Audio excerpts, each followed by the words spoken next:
All right, questions for Renardo? We'll start with Ira, second row on your right.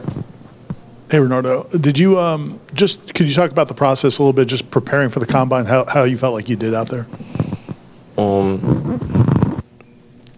January 1st, I went to my training facility. It was a lot of two-a-day, a lot of hard work, we had to put in order for me to try to be the best version of myself at the combine. From just things I ate to how I slept to how much I hydrated, I took all those things into factor. My overall performance at the combine, I feel like I had a good combine. I feel like I checked off every box that I needed to check off in order to put myself in the best position coming up into the draft.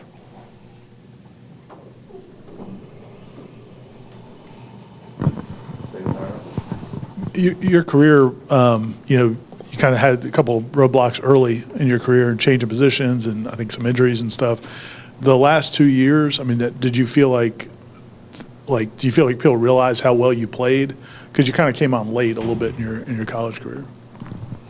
You asked me. Just do you feel like people realize how well you played? I do. But playing defensive back, you got two type of ways to look at it. You can look at it as the black and white, which is how most people look at it, and then you can look at it as in depth, as somebody who actually knows the position and really knows what they're looking for.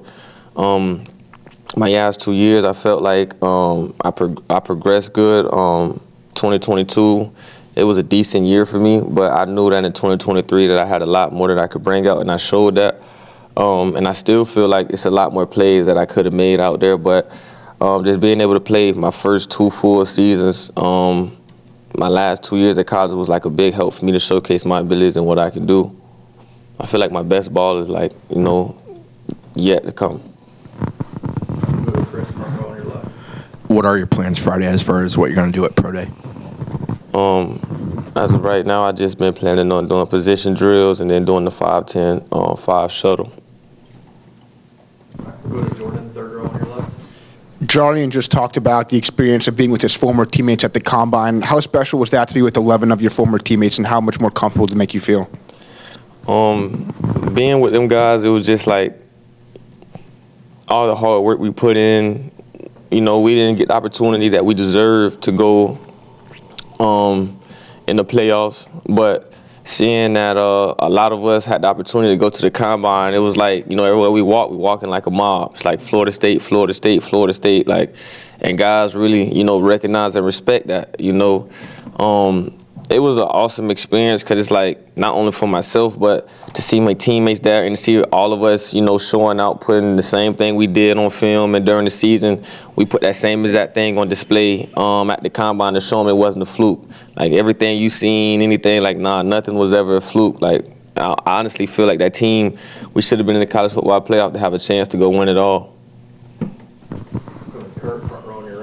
Hey, Renardo, I think I saw you at the media event on Monday and then at practice yesterday. I guess what has this week been like? I mean, y'all all after the season kind of went your own ways to train. And has this week felt like a bit of a reunion, all the guys coming back together here? Yeah, just, cause we talk to each other a lot and through the process and stuff like that, but actually getting face to face again and getting back into our backyard, our home environment, it's just a good feeling. It does feel a little different from being alumni now and not being an actual, student here at Florida State. That feels a little different, but other than that, Tallahassee gonna always be Tallahassee to us. It's like our backyard. All right, next question will come from Logan on Zoom. Hey, Renardo. Just want to know, you probably heard from a lot of teams, but have there been a few that have been in the most contact with you as of lately? Yes, I talked to Seattle a lot. I talked to the Colts. The Cardinals, and it's a few other ones that's out there.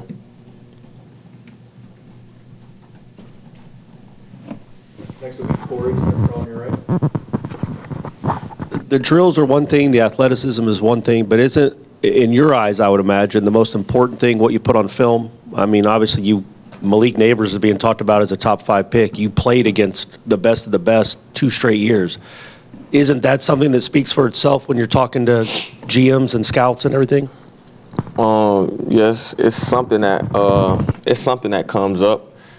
I do believe film is the biggest part, but it's not the only part when it comes to like evaluations and how the NFL and stuff look at certain things. But honestly, when you turn the tape on, I was following him a lot of the game, him and the other receiver, Brian Thomas. I was playing on both of them. I felt like I held up. Not only did, they not go for some crazy numbers how they went like a few weeks after for like 2 touchdowns, 240 yards.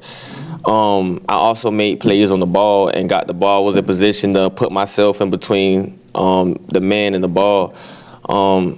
I feel like ain't nobody guard him how I did, and I pressed him most of the game. Like, that's one of the hardest things to do as a DB.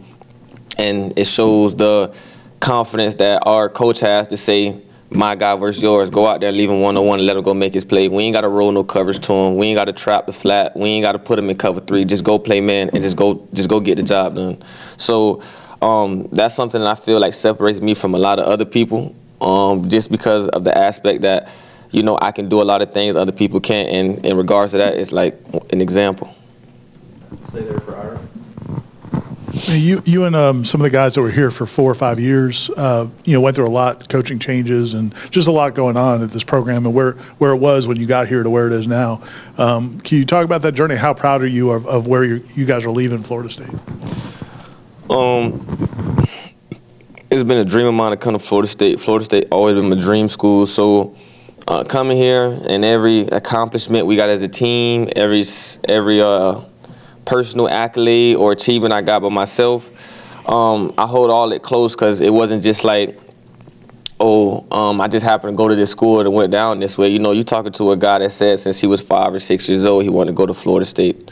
So that was a kind of a big part of when, we kind of had the ways to, we could have left during the bad days. I could have left, but like, I really, like this is me. This is what I love to do. Like, this is my school. So staying through it, persevering, and knowing that it was going to change, like telling people it's going to change, and they like, nah, it ain't going to change while you there. Nah, this ain't going to happen. And then they go and change, like the same people.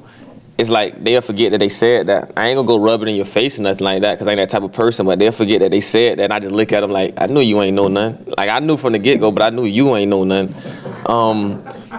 That's just something that I hold, like, close to my heart. It's like one of those achievements or something that I'm just going to take with me forever, from going from the bad, the good, and all the work and sacrifice and time we had to put in. Like, when Norvell tell us that you guys been through it, like, they really been through it, that's like one of the only people in the coaching staff here that's seen that everything that, the ones that's been here since the bad, has seen all the work they put in, seen the sacrifices, seen the trials and tribulations they had to face, and they just stayed with us and helped us push through it all.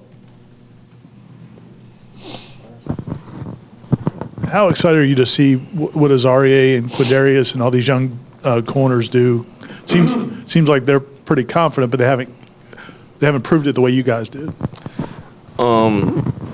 As long as they stay confident, their athleticism, their coaching and everything is going to shine on Saturdays. That's all they got to do is just stay confident and work for what they want. As long as they keep doing the two things, they are going to be good.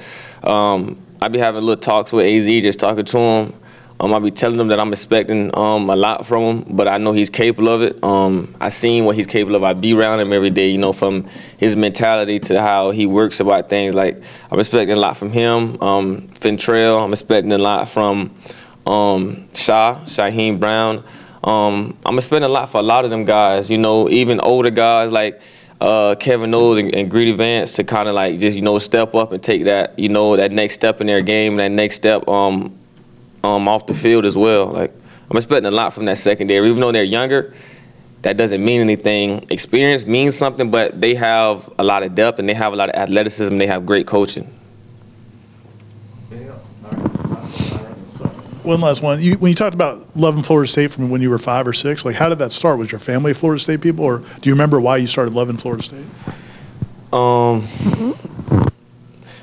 It was because my family, they're Florida State fans, so I just grew up watching them, but I still feel like it was my decision to determine what I wanted to be or what I wanted to like.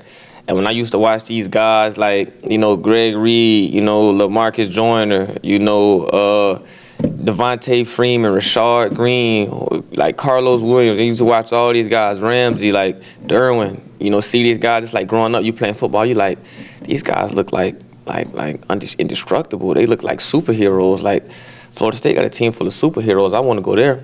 So I was thinking that, like, you know, if I ever got the opportunity and chance to go there, that's where I'm going. That's why as soon as Coach Taggart offered me, I committed on site to come here. All right. Thanks, Renardo. Thanks, Renardo. Appreciate it. Good luck. Appreciate it.